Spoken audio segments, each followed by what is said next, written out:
Hello बच्चों, मैं आमिर जीदाड़ और हम लोग पढ़ रहे हैं ऑप्टिक्स। बच्चों ऑप्टिक्स में हम लोग पढ़ रहे हैं रे ऑप्टिक्स।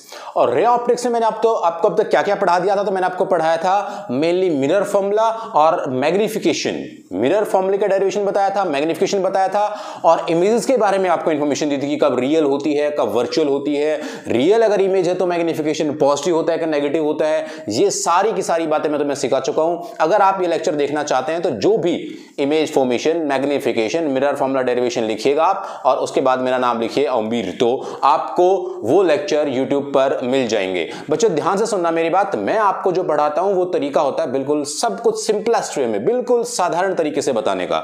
हर एक चीज, हर एक छोटी बात डिस्कस करते हम लोग चलते हैं। जैसे आज मैं आपको सिखाने वाला हूं न्यूमेरिकल्स, क्योंकि हमने मिरर फॉर्मूला पढ़ लिया है, हमने मैग्निफिकेशन का फॉर्मूला पढ़ लिया है। तो वो मैग्निफिकेशन क्या होता है, वो मिरर फॉर्मूला क्या होता है, उससे बेस्ड किस तरह के क्वेश्चन बनते हैं, कब हम मैग्निफिकेशन का formula negative, positive, real, virtual कैसे अप्लाई करेंगे, मिरर फॉर्मूला को यूज करके किस तरह से साइन कन्वेंशन का यूज होगा, सारी की सारी बातें मैं आपको सिखाने वाला हूं। तो बच्चों अपनी पेन कॉपी निकाल लीजिएगा और लेट्स स्टार्ट, शुरू करते हैं कहानी। सब कुछ स्टार्ट करने से पहले एक बारी मैं फिर से आपको मिरर फॉर्मूला और मैग्निफिकेशन का फॉर्मूला क्या होता है जरा याद दिला दूं।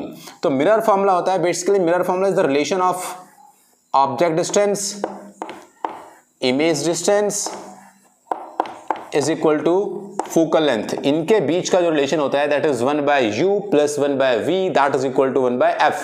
ये होता है मिरर फॉर्मूला। मैग्निफिकेशन क्या होता है, तो ऑब्जेक्ट या इमेज कितने टाइम्स कम या छोटा हो गया उसका रिलेशन हम लोग, उसका रेशियो बेसिकली हम लोग लेते हैं, तो उसको हम कहते हैं magnification. Magnification is the ratio of height of image divided by height of object that is equal to minus of image distance upon object distance. ये बातें होती है मैग्निफिकेशन की और आपके मिरर फॉर्मूले की। आपको मैं बता चुका हूं कि रियल इमेज अगर होती है, ध्यान से सुनने वाली बात है बच्चों, ये रियल इमेज अगर है तो उस टाइम पर मैग्निफिकेशन को हम लोग लिया करते हैं नेगेटिव। एम को क्या लेते हैं हम लोग, नेगेटिव। और अगर वर्चुअल इमेज है तो हम लोग यहां पर लेते हैं उसको, एम को लेते हैं हम लोग पॉजिटिव। और ये सारी की सारी बातें मैं एक्सप्लेन, मतलब बिल्कुल डायग्राम के साथ एक्सप्लेन करके मैंने आपको बताया हुआ है। तो बच्चों ये सब डेटा यूज करके अब हम न्यूमेरिकल सॉल्व करने जा रहे हैं, जो कि प्रीवियस ईयर सीबीएसई 2019 में पूछा गया था। इस क्वेश्चन को सॉल्व करते हैं और ये पूरे का पूरा डेटा उसमें अप्लाई करते हैं। तो मैं ये फॉर्मूला और ये हटा रहा हूं, आप लोग ये बातें जो मैंने बताई इनको दिमाग में रखना। मैं एक्सप्लेन कर चुका हूं ये बातें आपको ऑलरेडी। चलिएगा तो स्टार्ट करते हैं इसको सॉल्व करना। एक बारी आप स्क्रीन पॉज करके खुद से सॉल्व करो। आपसे नहीं होता है तो फिर मैं सॉल्व कर ही दूंगा। एक बारी ट्राई करें खुद। चलिए मैं एक क्वेश्चन पढ़ रहा हूं। क्वेश्चन क्या है, वो कहता है एन ऑब्जेक्ट इज केप्ट। एक ऑब्जेक्ट है जो रखा हुआ है in front of a concave mirror. एक इंफॉर्मेशन उसने दी कि ऑब्जेक्ट कनकेव मिरर के सामने रखा हुआ है। ऑलराइट, फिर वो कहता है of focal length 15 centimetre. Concave mirror की फोकल लेंथ के बारे में बात की उसने, फोकल लेंथ की बात की। और अगर फोकल लेंथ की वो बात करता है बच्चों, यानी कि वो बात कर रहा है एफ की, और एफ बी किस में, तो एफ बी वो लेना चाह रहा है कनकेव मिरर में। कनकेव मिरर में अगर फोकल लेंथ हो तो फोकल लेंथ कैसी होती है, नेगेटिव। क्यों, क्योंकि हमेशा opposite to the light ray, opposite to the light ray हम ट्रेवल करते हैं तो नेगेटिव डायरेक्शन लेते हैं। इसलिए याद रहे हमेशा कनकेव मिरर में फोकल लेंथ नेगेटिव होगी। ये बातें मैंने आपको बताई हुई हैं, राइट। तो ये हमने नेगेटिव 15 लिख दिया।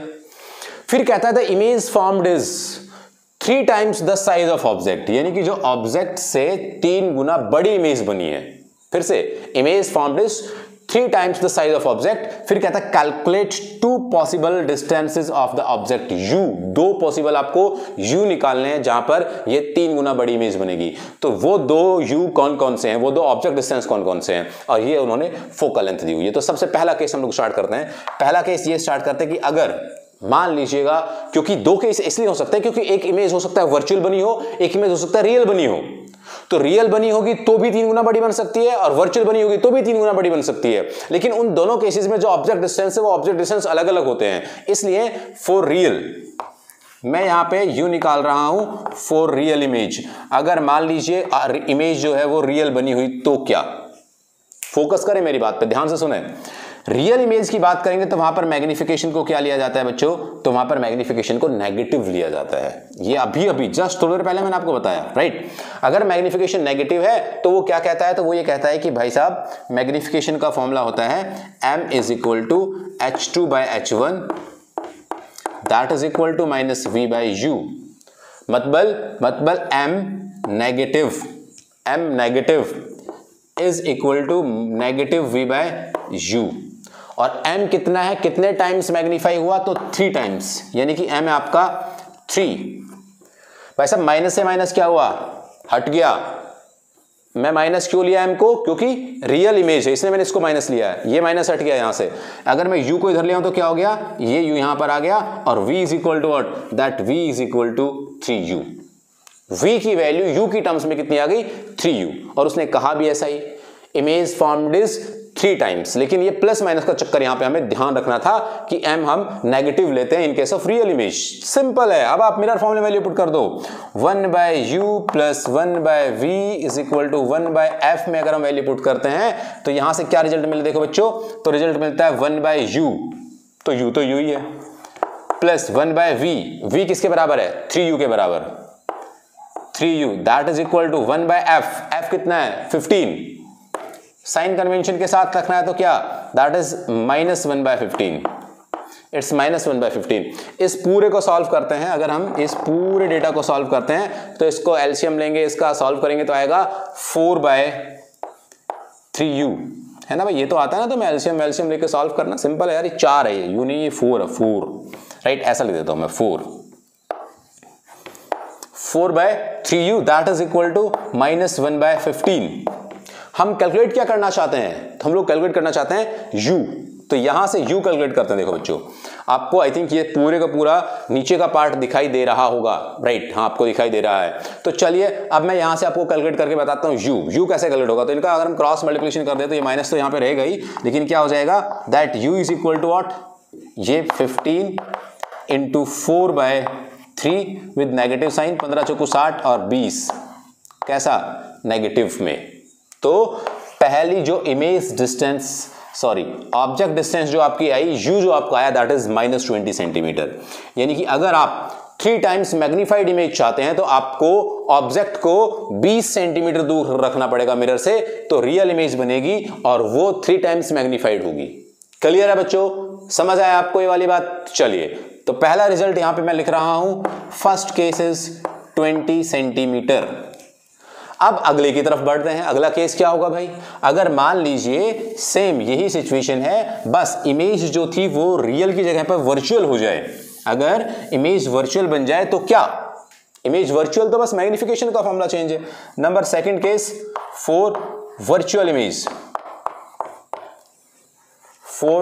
इमेज, तो अगर हम वर्चुअल इमेज की बात करें बच्चों, तो वहां पर m को क्या लिया जाता है, तो m को लिया जाता है पॉजिटिव, और m को पॉजिटिव लिया जाता है तो m कितना है, 3, यानी कि minus v by u is equal to plus 3।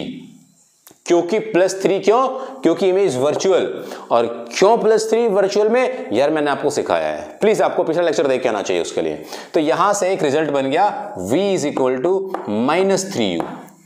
पिछले वाले में क्या बना था, v is equal to plus 3u, यहां पे क्या हो गया, माइनस 3u। चलिए सॉल्व करते हैं इसको। अब फिर से mirror formula, 1 by u plus 1 by v that is equal to 1 by f।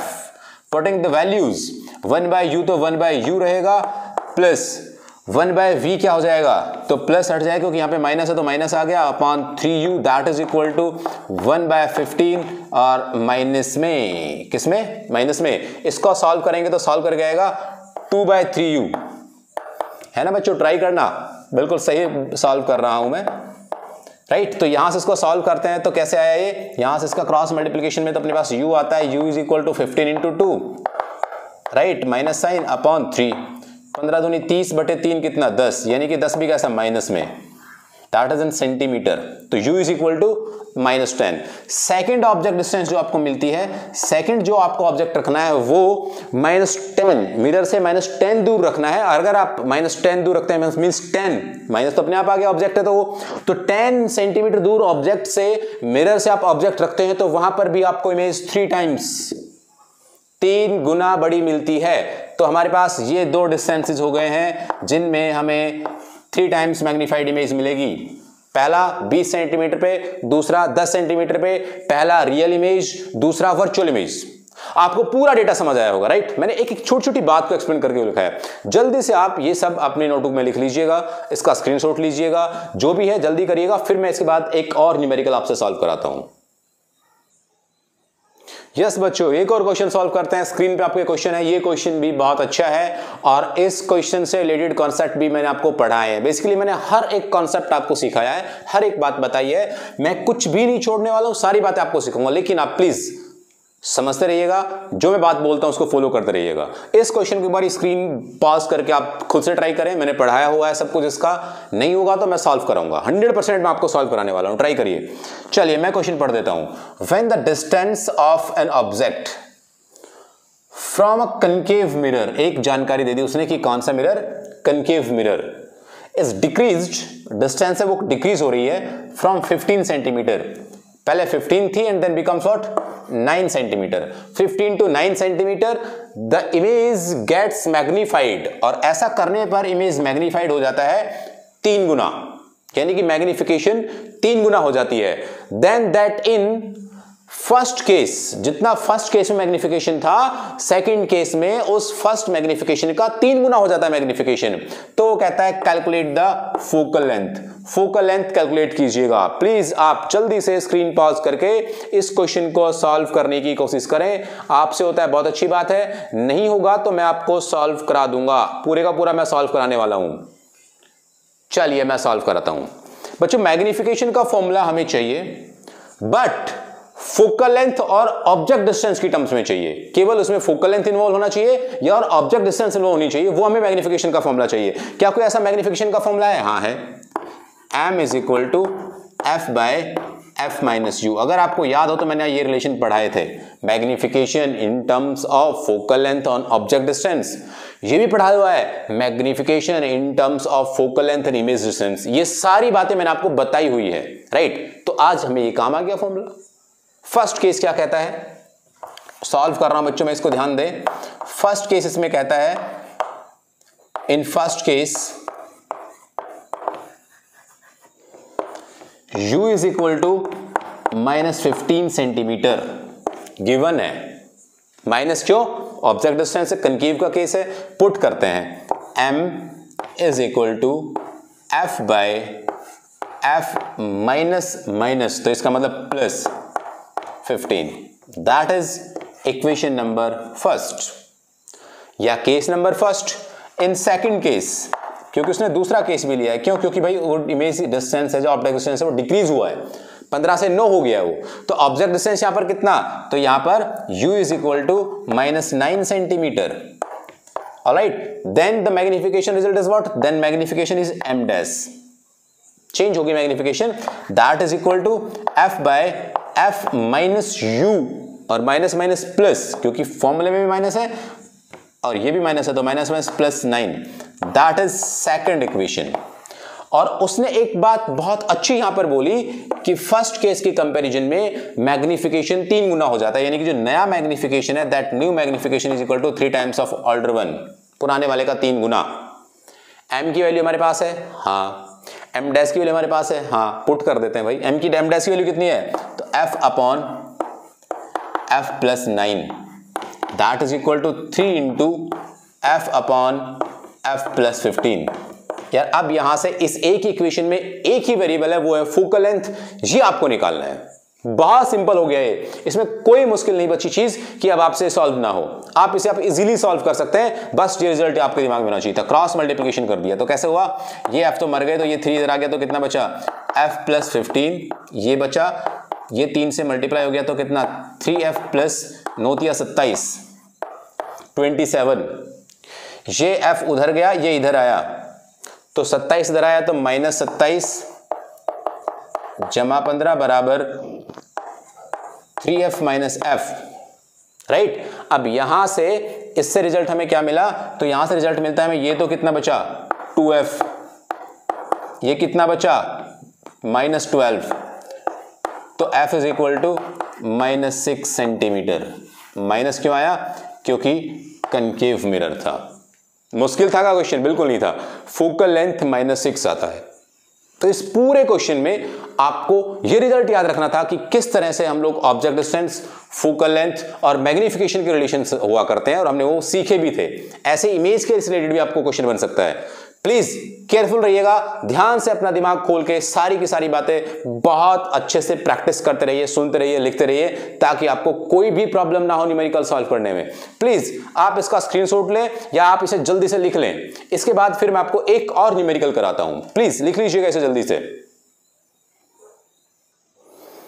Yes बच्चों, एक और क्वेश्चन आपके सामने स्क्रीन पे है। मैं आपको बता दूं, मेरा क्वेश्चन लिखने का मोटिव ये होता है ताकि आप स्टेटमेंट को देखें, स्टेटमेंट को देख के एक बार खुद से ट्राई करें, ताकि आप स्टेटमेंट को समझ पाए कि कहना क्या चाहता है। अदरवाइज मैं यहाँ पे डायरेक्ट लिख सकता हूँ, यू इतना दिया हुआ है, वी इतना दिया हुआ है, एफ इतना दिया हुआ है, ये निकाल दो, वो निकाल दो, मैग्नीफिकेशन निकाल दो। नहीं यार, आपको भी पता लगना चाहिए ना स्टेटमेंट कैसी आएगी। पेपर में आपको ये नहीं मिलेगा डायरेक्ट कि आपको ये दिया हुआ है आप ये निकाल दो, आपको स्टेटमेंट मिलेगी। तो आपको स्टेटमेंट को समझना आना चाहिए कि स्टेटमेंट वो कहना क्या चाहता है। तो मैंने एक क्वेश्चन की स्टेटमेंट यहां पे लिखी हुई है, आप प्लीज खुद से ट्राई करिएगा एक बारी और इसे सॉल्व करने की कोशिश करें। पॉज करें स्क्रीन, इसे ट्राई करें। चलिए मैं सॉल्व करता हूं। वो कहता है a square of wire of side, एक स्क्वायर वायर, इसकी एक साइड है 3 सेंटीमीटर, 3 सेंटीमीटर उसकी बेसिकली हाइट दे दी उसने। मान लीजिए एक स्क्वायर की फॉर्म में ऐसे है कुछ, तो ये 3 सेंटीमीटर दे दिया उसने।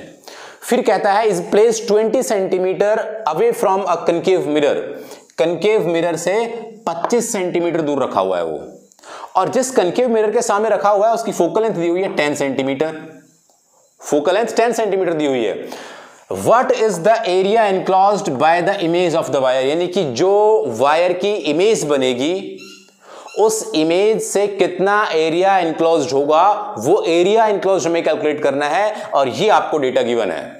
चलिए मैं सॉल्व करता हूं। देखो, अगर मैं सॉल्व करूं इसे तो सबसे पहली कंडीशन क्या? सबसे पहली कंडीशन ये कि यहां पर जो स्क्वायर वायर है उसमें आपको 3 सेंटीमीटर दिया हुआ है, that is the height of object. h1 is equal to 3 centimetre, ठीक है। फिर उसने कहा 25 centimetre away from the concave mirror, तो away from the concave mirror का मतलब कि ऑब्जेक्ट डिस्टेंस उसने दी है, that is 25 centimetre. It means is -25 centimetre by sign convention, u is in minus. अब इसके बाद वो कहता है focal length 10 centimetre, focal length भी 10 सेंटीमीटर है। अब आपको यहां पर इस 10 सेंटीमीटर के सामने प्लस माइनस लगाने से पहले एक बार सोचना चाहिए कि वो माइनस होगा या प्लस होगा। कनकेव मिरर है, माइनस होती है फोकल लेंथ, कन्वेक्स मिरर में प्लस होती है फोकल लेंथ, माइनस तो यहां पे फिर माइनस लिखना पड़ेगा ना भाई। अब वो कहता है कि इमेज जो बनी वायर की उसका एरिया कितना है, तो पहले हमें इमेज हाइट निकालनी पड़ेगी। इमेज हाइट निकालने से पहले हम लोगों को पता होना चाहिए कि भाई मैग्नीफिकेशन का फॉर्मूला क्या होता है, तो magnification is equal to -v/u, ये मैग्नीफिकेशन का फॉर्मूला होता है। एक फॉर्मूला और भी होता है मैग्नीफिकेशन का, क्या? That is equal to h1/h2। तो यहां पे u आपको दिया हुआ है, राइट, आपको u दिया हुआ है। आप अगर v निकाल लें तो आपको m आ जाएगा, और m के साथ आप क्या इनका रिलेशन से आप लोग h2 निकाल पाएंगे। एक्चुअली आपसे उसने पूछा है h2 निकालना और फिर उसका एरिया निकालना। तो h2 कैसे निकालें, उसने हमें पहले v चाहिए। अगर हम v निकालना चाहते हैं तो अब हम यहां पे मिरर फॉर्मूला यूज करेंगे। कैसे? 1/u plus 1/v is equal to 1/u plus 1/v is equal to 1/f। कहने की बात ये कि अगर मैं 1/u को इधर ले जाऊं तो कोई दिक्कत तो मैं बिल्कुल भी नहीं सर। तो यहां पर हमने क्या कर दिया, that is -1/u। Put values, value put करते हैं। वैल्यू पुट करेंगे तो क्या, 1/v is equal to 1/f। f की वैल्यू कितनी है? -10, means 1/-10 minus 1/u is what, 25, वो भी माइनस में, तो माइनस माइनस प्लस 1/25। अब यहां से हम इसका एलसीएम ले तो कितना आया, ये हो गया आपका 50 एलसीएम ले लेते हैं इसका, राइट। तो यहां से कितना आया, that is -5 plus 2, it means what, that is equal to -3/50 और that is equal to 1/v। आप लोगों को ये पूरा पार्ट दिखाई दिया या नहीं दिखाई दिया? गुड। तो यहां से अब v की वैल्यू बताइए क्या आएगी, तो यहां से v की वैल्यू आती है v is equal to, minus तो रहेगा ही लेकिन ये रिवर्स हो जाएंगे तो क्या, -50/3 3, that is value of v। ये हमने v निकाला यहां से। मैग्निफिकेशन निकालना है। मैग्निफिकेशन का फॉर्मूला क्या होता है? तो मैग्निफिकेशन फॉर्मूला था m is equal to minus v by u. तो निकाल लेते हैं, चलो मैग्निफिकेशन भी। m is equal to minus तो रहेगा ही, v की वैल्यू कितनी है 50/3, 50/3। u की वैल्यू कितनी है -25, माइनस तो रहेगा यार, ये माइनस तो हम लोगों ने यूज किया हुआ, राइट। तो ये 25। अगर आप ऐसा कहते हैं हम तो -7 लेके चलेंगे, तो एक बार माइनस की वैल्यू v के साथ पुट करो, एक बार u के साथ पुट करो, कैंसिल आउट, तो ये माइनस फिर से बच गया। तो यहां पे ये बचा 50 दिस, ये 50, 25 दूनी 50, तो ये आया -2/3। That is magnification, that is magnification. बच्चों क्वेश्चन सॉल्व होते जा रहा है, आपको पूरा पार्ट दिखाई दे रहा है, आपको समझ आ रही है चीजें, तो प्लीज मुझे बताइएगा। मैग्निफिकेशन -2/3 आ गया। अब यहां से हमें h2 निकालना है, h1 आपको गिवन है और m की वैल्यू -2/3 आ गई, तो पुट कर दो यार। यहां पुट कर देता हूं मैं, यहां पे कर रहा हूं m is equal to h1/h2। Calculate करना है h2 कैलकुलेट करना है ना, यही तो कैलकुलेट करना है। तो यहां से कैसे कैलकुलेशन करेंगे उसकी? तो h2 is equal to h2 यहां पे हमने लिख दिया। या मैं आपसे बात करूं तो ये हमें इमेज डिस्टेंस, ऐसा होता है फॉर्मूला यार, h2/h1 होता है ना। इमेज डिस्टेंस यानी कि image height upon object height होता है, करेक्ट करिएगा, image height upon object height होता है। मैं भी सोचूं यहां पर कुछ लोचा हो रहा है, h2 यहां आएगा, h1 यहां आएगा। तो अगर हमें h2 निकालना है तो h2 is equal to what? That is m into h1 object distance. कितना है ये आपके पास? -2/3 m की वैल्यू हुई। h1 आपको दिया हुआ है कितना? 3 से 3 कैंसिल, 3 से 3 कैंसिल, तो यहां से h2 की वैल्यू कितनी आती है? यहां से h2 की वैल्यू है h2 is equal to -2। Image minus में आने का मतलब क्या हुआ कि वो डाउनवर्ड डायरेक्शन में रियल इमेज है। और यहां से अगर ये -2 आता है तो अब इसका एरिया कितना आएगा? तो area enclose is what? Area enclose is 2 दूनी 4 सेंटीमीटर स्क्वायर। बच्चों ये आया आपका आंसर। मैं जल्दी से इसको रिपीट कर देता हूं। हमने क्या किया, यहां से v निकाला, पहले मिरर फॉर्मूला यूज करके v निकाल के हमने मैग्निफिकेशन निकाला, मैग्निफिकेशन निकाल के हमने h2/h1 वाले फॉर्मूले में वैल्यू पुट की। h2 निकालना चाहते थे, m into h1, और उसकी वैल्यू पुट करने के बाद हमने क्या निकाल दिया? Height of image. और हाइट ऑफ इमेज निकालने के बाद क्या किया? उसका एरिया निकाल दिया। That is the answer. मैंने आपको सारे क्वेश्चन सिखाए related to magnification, related to mirror formula. इन क्वेश्चंस में आपको प्रैक्टिस की जरूरत है। इसके बाद भी मैं वेलोसिटी की भी बात करूंगा। अगर कोई ऑब्जेक्ट मूव कर रहा है कनकेव कन्वेक्स मिरर के सामने तो क्या रिजल्ट होंगे, क्योंकि मैं आपको प्लेन मिरर में वेलोसिटीज की बात कर चुका हूं और इससे रिलेटेड हर एक बात मैं आपको सिखाने वाला हूं। लेकिन आप लोग प्लीज बने रहिएगा, वीडियोस देखते रहिएगा, अच्छा लगता है तो शेयर करिएगा ताकि बाकी लोगों की हेल्प हो जाए। फ्री ऑफ कॉस्ट भाई साहब, मजे कीजिए, हर एक बात पढ़ाने वाला हूं, पूरा कोर्स पढ़ाने वाला हूं और इससे पहले भी सारी वीडियोस पढ़ाई हुई है, तो हम लोग सब कुछ सीखेंगे। लेकिन प्लीज आप ये सारी बातें नोट डाउन करते रहें, लिखते रहें, फॉर्मूले आपको सारे याद होने चाहिए, फिर कोई इशू नहीं आएगा। तो खुश रहिएगा, नेक्स्ट वीडियो में फिर होगी मुलाकात। Thank you very much.